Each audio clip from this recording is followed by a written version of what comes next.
Dear students, राजकुमार सिंघल। हमारा जो chapter चल रहा था introduction of financial statement of company, मतलब कंपनी के वित्तीय विवरण का परिचय। तो मैंने आपको लास्ट वीडियो में बताया था कि बैलेंस शीट कैसे बनाते हैं। हमने बैलेंस शीट का फॉर्मेट पढ़ा था कि हमने पढ़ा था हमारी जो इक्विटी एंड लायबिलिटीज है वो चार मेन हेडिंग्स में क्या होती है, डिवाइडेड होती है, और जो असेट साइड है वो दो मेन हेडिंग्स में क्या होती है, डिवाइडेड होती है। फिर हमने उसमें डिटेल्स में पढ़ा था कि उनकी कौन कौन सी सब हेडिंग्स होती है। फिर मैंने आपको फॉर्मेट बताया था। फिर हम यहाँ पे कुछ एक्सप्लेनेशन पढ़ रहे थे ऑफ किसका, असेट साइड का, कि इस आइटम में मतलब इस हेडिंग में कौन कौन से आइटम इंक्लूड होते हैं। हमने फिक्स असेट्स के बारे में पढ़ा। आज हम बात करेंगे किसकी, long term loan in advance. देखो यहाँ पर बात किस करी, long term loan in advance. Long term loan in advance का मतलब कि यहाँ पर जनरली क्या हो रहा है, हम किसी व्यक्ति को एडवांस दे रहे हैं, उससे नहीं हो रहे। कभी कभी वो भी होता है कि हम जब किसी व्यक्ति को एडवांस देते हैं तो वो हमारी क्या बन जाती है, असेट्स में जाती है। लॉन्ग टर्म का मतलब कि यहाँ पर these are the loan and advance which are expected to be received back after more than 12 months from the date of balance sheet. तो कहने का मतलब long term loan and advance में उनको लेते हैं जो बैलेंस शीट की डेट से, मतलब बैलेंस शीट की डेट से 12th मंथ से ऊपर होते हैं। मतलब कहने का मतलब जिसका काउंटिंग पीरियड 12 महीने से का ऊपर आता है उसके अंदर long term loan in advance होते हैं। जैसे मान लो आज हमें कोई बिल्डिंग खरीदनी है, तो हमने क्या किया, बिल्डिंग को खरीदने के लिए एडवांस पैसा दे दिया कि अब वो बिल्डिंग बनेगी 2 साल बाद या 3 साल बाद आपको मिल जाएगी। तो कहने का मतलब उस बिल्डिंग को खरीदने के लिए हमने जो एडवांस पैसा दिया तो वो हमारी क्या कहलाएगी, कैपिटल एसेट्स कहलाएगी, नहीं कहलाएगी। तो उसी को हम किस में लेंगे, long term loan in advance में। जैसे मान लो कि दे आर क्लासिफाइड, जैसे अपने लिखा है यहाँ पे कैपिटल एडवांस। कि कैपिटल एडवांस का मतलब कि अगर आप किसी असेट्स को खरीद रहे हैं तो हम क्या करेंगे, उस असेट्स को खरीदने के लिए एडवांस दे रहे हैं। जैसे मान लो कोई मशीन है, बाहर से क्या होती है, इंपोर्ट होती है, कि बाहर से आएगी, अब उसको आने में 2-3 साल लग जाते, तो हमने उस मशीन को खरीदने के लिए क्या किया, एडवांस पैसा दे दिया, तो हमारी क्या कहलाएगी, कैपिटल एडवांस कहलाएगी। जब तक वो असेट्स हमारे पास नहीं आएगी तब तक हम ये मान के चलेंगे कि हमने सामने वाले व्यक्ति को एडवांस पैसा दिया है। सिक्योरिटी डिपॉजिट, जैसे मान लो हम किसी कंपनी के शेयर्स में पैसा लगा रहे हैं, या सिक्योरिटी डिपॉजिट का मतलब होता है कि जैसे मान लो आपने टेलीफोन का कनेक्शन लिया, इलेक्ट्रिसिटी का कनेक्शन लिया, तो हम क्या करते हैं कि कुछ पैसा क्या कराते हैं, डिपॉजिट कराते हैं। जैसे मान लो टेलीफोन का हम कनेक्शन ले रहे हैं, तो उस केस में टेलीफोन कंपनी क्या रखती है, भाई हम आपके 5 से 10 हजार रुपए क्या रखेंगे, एज ए सिक्योरिटीज डिपॉजिट रखेंगे 10 साल, मतलब जब तक आपका कनेक्शन चलेगा। जब 10 साल चलेगा तो 10 साल तक रहेंगे, तो वो हमारा क्या कहलाएगा, लॉन्ग टर्म एडवांस कहलाएगा। क्या कहलाएगा, long term advance. Long term loan का मतलब ये होता है कि हमने किसी व्यक्ति को लोन दिया है 2 साल 3 साल या 4 साल के लिए, तो वो हमारी असेट्स होगी नहीं होगी, वो भी फिर लॉन्ग टर्म लोन में आ जाएगी। फिर आते हैं other non current assets. Other का मतलब ऐसी नॉन करंट असेट्स जो ऊपर जितनी भी इंफॉर्मेशन थी उसमें इंक्लूडेड नहीं होती, वो इसमें आती है। जैसे अपने पढ़ा था फिक्स असेट्स, फिर नॉन करंट असेट्स पढ़ा और नॉन करंट इन्वेस्टमेंट पढ़ा था, फिर हमने long term loan in advance पढ़ा। फिर हम किसी बात करें यहाँ पे अदर नॉन करंट असेट्स की, तो ये कह रहा है कि all other current assets which does not fail into any of the above। any of the above का मतलब कि जो हमारे पास ऊपर इंफॉर्मेशन रखी है उसमें किसी में भी सम्मिलित नहीं होती। Classification are shown under this heading। तो these में include the following। पहला क्या कर रहा है, पेड रिसीवेबल्स। क्या कर रहा है, पेड रिसीवेबल्स। और जो receivable after 12 months from the date of balance sheet, कि कई बार क्या होता है कि कुछ रिसीवेबल्स ऐसे होते हैं जो 12 मंथ से ज्यादा के होते हैं, वो किसमें आ जाएंगे, इसमें आ जाएंगे।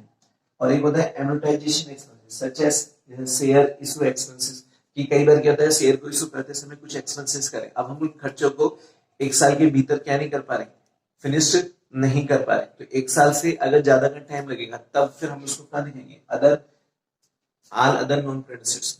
इसमें दिखाएंगे अदर नॉन करंट असेट्स में दिखाएंगे।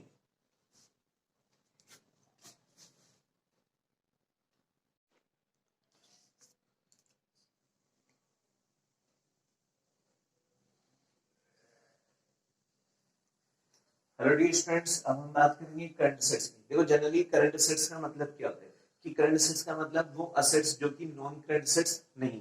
तो करंट असेट्स में उन असेट्स को लेते हैं जिनका अकाउंटिंग पीरियड बहुत ही कम का होता है, मतलब जिन्हें 12 मंथ्स के अंदर कैश में या कैश के इक्विवेलेंट, जिसको हम बोलते हैं कैश के समान कन्वर्ट किया जा सकता है, उसको हम क्या बोलते हैं, करंट असेट्स। तो हमने करंट असेट्स की डेफिनेशन क्या पढ़ी है, कि current assets are the assets which are likely to be converted into cash या cash equivalents within 12 months from the date of balance sheet या within the period of operating cycle. मतलब जो हमारा ऑपरेटिंग साइकिल चल रहा है या जो हमारी बैलेंस शीट है, तो बैलेंस शीट के विथिन 12 मंथ्स के अंदर हम उसको किसमें कन्वर्ट कर सकते हैं, कैश में कन्वर्ट कर सकते हैं। वो हमारी कौन सी एसेट्स कहलाती है, करंट एसेट्स कहलाती है। जैसे इसमें अपन ने बहुत सारे एग्जांपल पढ़े हुए, कैश आता है, बैंक आता है, शॉर्ट टर्म इन्वेस्टमेंट आता है, स्टॉक क्लोजिंग स्टॉक आता है, एक्रूड इनकम आती है, प्रीपेड एक्सपेंसेस आते हैं। ये सब किसके एग्जांपल है, करंट एसेट्स के। लेकिन हम इन चीज को क्या करें, हेड वाइज बांट रहे हैं। और हमने पढ़ा था कि करंट एसेट्स एक हमारा मेजर हेड्स होता है और उसके अंदर 6 हम सब हेडिंग्स को लेते हैं। तो कौन कौन सी आएगी, करंट इन्वेस्टमेंट आएगा, ट्रेड रिसीवेबल्स आएगा जिसके अंदर अपन डेटर्स एंड बीआर को लेंगे, फिर हमारे पास आएगा कैश एंड कैश इक्विवेलेंट्स आएगा, इन्वेंटरीज आएगी, और short term loan and advance आएगा, और लास्ट में क्या आएगा, अदर करंट एसेट्स आएगी। तो पहले हम किसकी बात करें, करंट इन्वेस्टमेंट्स की। तो हमने क्या लिखा है, are classified in the following 6 sub headings. कि मतलब जो हमारा करंट एसेट्स क्या है, मैंने बताया ना कि करंट एसेट्स हमारा एक मेजर हेड है, मतलब मेजर हेडिंग है, और उसकी फिर सब जो हेडिंग है, कौन सी हेडिंग है, सब हेडिंग्स, उसका नाम क्या है हमारे पास, करंट इन्वेस्टमेंट्स। तो यहाँ पे करंट इन्वेस्टमेंट्स क्या होती है, current investments are those investments which are held to be converted into cash within a short period या within 12 months from the date of their purpose। कि कहने का मतलब हम इसमें उन इन्वेस्टमेंट को लेते हैं जो विथिन 12 मंथ्स में कैश में या फिर किसी चीज में क्या कर सकते हैं, कन्वर्ट कर सकते हैं। जैसे मैंने आपको जब हम अपने नॉन करंट एसेट्स की बात की थी, वहां पर भी पढ़ा था कि अदर, हमने क्या पढ़ा था, non current investment. Non current का मतलब ऐसे इन्वेस्टमेंट जिसका काउंटिंग पीरियड 12 मंथ्स का अबव का आता है। लेकिन इसमें वो इन्वेस्टमेंट लेते हैं जो 12 मंथ से बिलो के आते हैं, कि 12 मंथ से कम क्या है, इन्वेस्टमेंट वही होंगे कि यहाँ पर भी हम शेयर्स में, डिवेंचर्स में, म्यूचुअल फंड में पैसा लगाएंगे, वहां पर भी लगाते थे। बस यहाँ पे अगर 12 मंथ्स के भीतर लगा रहे हैं तब तो करंट इन्वेस्टमेंट जाएंगे, और 12 मंथ से ज्यादा का टाइम ले रहे तो वहां कहाँ चले जाएंगे, नॉन करंट इन्वेस्टमेंट में चले जाएंगे। आगे क्वेश्चन में, डियर स्टूडेंट्स, अब हम बात करेंगे यहाँ पर किसकी, इन्वेंट्री की। देखो इन्वेंट्री को हम एक तरीके से क्या बोलते हैं, क्लोजिंग स्टॉक, क्योंकि बैलेंस शीट में वही इन्वेंट्री दिखाते हैं जो at the end of year unsold हो जाती है, किससे, बिकने से। तो यहाँ पर हम इन्वेंट्रीज की बात करें तो inventory means stock healed for the purpose of trade in the normal course of the business. Normal course का मतलब कि बिजनेस की नॉर्मल एक्टिविटी में जिस गुड्स को हम सोल्ड करने के पर्पज से रखते हैं वही हमारी क्या कहलाती है, इन्वेंट्रीज कहलाती है। अब इसमें क्या करें कि इंक्लूड द फॉलोइंग, किस किस को लेते हैं, जैसे रॉ मटेरियल हो गया, वर्क इन प्रोग्रेस हो गया, फिनिश गुड्स हो गया। तो जनरली ये तीन चीजें किसके लिए आती है, ये मैन्युफैक्चरिंग के लिए आती है। किसके लिए आती है, मैन्युफैक्चरिंग ऑर्गेनाइजेशंस के लिए आती है। मतलब ये जो तीन चीजें आती है वो किसके लिए आती है, मैन्युफैक्चरिंग ऑर्गेनाइजेशन। मैन्युफैक्चरिंग ऑर्गेनाइजेशन का मतलब कि मतलब जो संस्था किसी चीज को बनाकर बेचेगी, अब वो क्या बोलेगी कि भैया रॉ मटेरियल का मतलब ऐसा कच्चा माल जो कि प्रोडक्शन से पहले था, वर्क इन प्रोग्रेस का मतलब कि मतलब ऐसा माल जो कि प्रोसेस में, फिनिश गुड्स का मतलब जो माल बनकर तैयार होगा उसको हम कहाँ पे डालेंगे, फिनिश गुड्स में डालेंगे। फिर हम बात करेंगे इसकी स्टॉकिंग पीरियड। स्टॉकिंग पीरियड का मतलब कि जनरली इसके अंदर हम उन स्टॉक को लेते हैं जो हम तुरंत रेडी होते हैं फॉर किसके लिए, बेचने के लिए। हम क्या करें, investment of goods acquire for trading.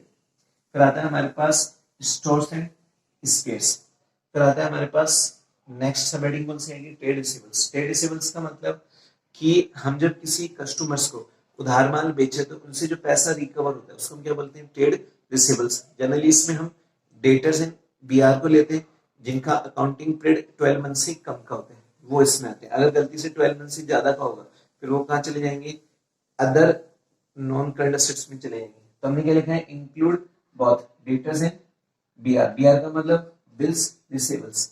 अब कह रहा है the amount is expected to be release within a period of 12 months from the date of balance sheet या within the operating cycle of the business. मतलब business की जो operating cycle हो रही है या within 12 months from the date of balance sheet, मतलब जो बैलेंस शीट बना रहे हैं उसके 12 मंथ्स के भीतर इसका अमाउंट क्या हो जाना चाहिए, रियलाइज होना जाना चाहिए। उसी को हम क्या बोलेंगे, ट्रेड रिसीवेबल्स। अब हम बात करें नोट की, प्रोविजन फॉर डाउटफुल डेब्ट्स। देखो हमने 11th क्लास में पढ़ा था कि अगर हम क्लास 11th की बात करें कि डेटर्स का मतलब क्या होता है, जनरली डेटर्स का मतलब जब goods sold on credit basis, कि जब हम क्रेडिट बेसिस पे गुड्स सोल्ड करते हैं तो हमारी बुक्स में क्या राइज होते हैं, डेटर्स। डेटर्स का मतलब देनदार राइज होते हैं। अब जब देनदार राइज होंगे, उधार में माल बेचेंगे, तो इसको हमने 3 कैटेगरी में बांटा, एक तो गुड में, एक बैड में और एक डाउटफुल में। तो गुड का मतलब होता है अच्छे डेटर्स, मतलब जिनसे पैसा कभी भी मिल जाएगा, मतलब जिनका पैसा डूबने की कोई संभावना नहीं होती। कई बार बोलते हैं ना बिजनेस में कि डूबत बिजनेस की चौली नाम का साथ है, कि बिजनेस करेंगे तो पैसा डूबेगा डूबेगा। तो हम किसी व्यक्ति को उधार माल बेचें, कई लोग पैसा नहीं देते, तो किसमें आ जाता है, बैड डेट्स में। तो गुड हो गया। अब बात किसकी होगी, बैड की। बैड का मतलब क्या होता है कि कई बार कुछ डेटर्स ऐसे होते हैं जो संस्था को पैसा नहीं चुकाते, उसको हम क्या बोलते हैं, बैड। मतलब जिनसे पैसा कुछ भी रिकवर नहीं होता है। अब डाउटफुल का मतलब क्या होता है, डाउटफुल का मतलब कि कई बार क्या होता है कि कुछ डेटर्स ऐसे होते हैं जिनसे पैसा रिकवर हो भी सकता है और नहीं भी हो सकता, कि मतलब संभावना है कि मतलब 90% चांस है कि नहीं होगा और 10% चांस है कि हो भी सकता है। मतलब इसमें पैसा 100% डूबा नहीं है, लेकिन डाउटफुल आ रहा है। तो जनरली हम जब बैलेंस शीट बनाते हैं, क्या बनाते हैं, बैलेंस शीट। तो आपने 11th क्लास में आपको बताया था कि बैलेंस शीट में जो डेटर्स आ रहे हैं असेट साइड में, उसमें से लेस क्या करते हैं, प्रोविजन एंड डाउटफुल डेटर्स।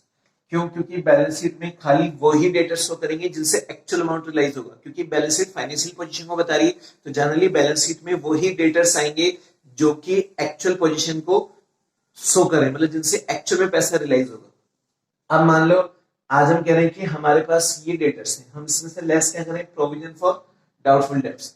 लेकिन जब हम कंपनी एक्ट की बात करें तो कंपनी एक्ट में जो बैलेंस शीट बना रहे उसमें अगर किसी डेटर्स पे कोई प्रोविजन है फॉर डाउटफुल डेट्स का, तो उसको आप डेटर्स में से लेस मत करो, बैलेंस शीट के लायबिलिटी साइड में जो हमारी इक्विटी एंड लायबिलिटी उसके शॉर्ट टर्म प्रोविजन में इसको शो करो। हमने नोट में क्या लिखा है कि provision for doubtful debts is to be shown under short-term provisions on the equity and liability side of the balance sheet।